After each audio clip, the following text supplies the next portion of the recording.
เป็นภาพงานบุญเตรียมการพี่น้องงานบุญบั้นไฟบ้านอ่างได้มื้อนี้ทีมงานบ้านอ่างเพิ่นเฮ็ดกระหอกโดดได้ผมผักก็เฮ็ดคือแท้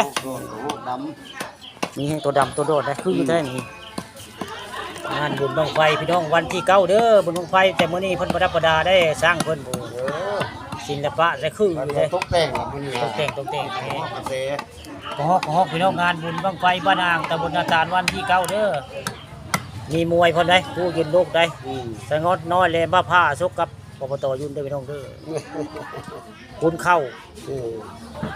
แม่นพี่งัดได้มวยมัดแม่นป่ายุ่นอย่าลืมพี่น้องกลางคืนเด้อมีมวยอยู่วัดป่าบ้านอ่างตำบลนาตาลเด้อ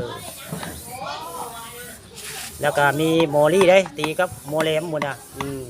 หมอลี่สินอกหมอแหลมยกศอกเพิ่นได้ใส่สัมภาษณ์เพิ่นแล้วนี่คือข้าราชการเขาเจ้าเฮ็ดเครื่องประดับประดาในงานบุญบั้งไฟบ้านนางตำบลนาตาลอำเภอเต่างอยได้เฮ็ดคือได้อันกระหอกมันคือได้กระหอกมันคือได้กระหอกเน้นไผเฮ็ดตัวนี้คือแต่ตัวนี้นี่กระหอกตัวนี้กระหอกดำโอ้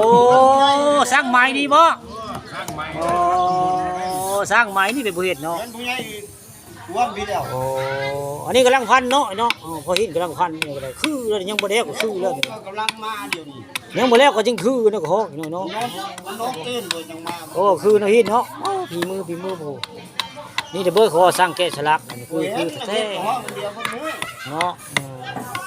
บ่ไม้บ่เห็นน่ะเฮ็ดก็ห้องเดียวเบิดมือมื้อนี้พ่นสีคือแท้ผู้ฮะทุกทุนสิบ่เห็นตามนี่ได้ดีโลดไอ้ของไอ้คือแท้พ่นก็ได้ผู้อันงานบุญบั้งไฟบ้านอ่างประจำปีนึงมีทีนึงเด้อพี่น้องเด้อบุญบั้งไฟบ้านอ่างนี่อยู่วัดป่าบ้านอ่างตำบลนาตาลอำเภอเต่างอยมื้อนี้วันที่7เนี่ยมื้อนี้ผู้ค้าปานคำผสมมาภาพเหตุการณ์เขาเจ้าประดับประดาเฮ็ดฮอกดอกเฮ็ดคือได้นี่เฮ็ดแล้วตัวนึงได้ฮอกดังสักน้อยนี่สิมีการพ่นลำได้อีกน้อยสิมีการพ่นลำอยู่เฮือนพยาบาลได้เฮือนพยาบาลนี่มีการพ่นลำได้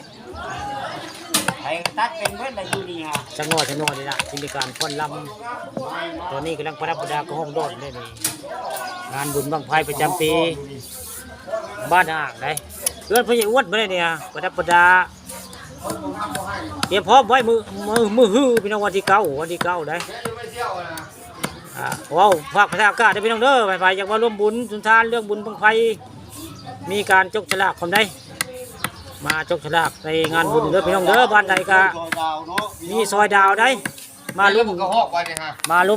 มทำบุญด้วยกันเด้องานบุญบั้งไฟบ้านนาง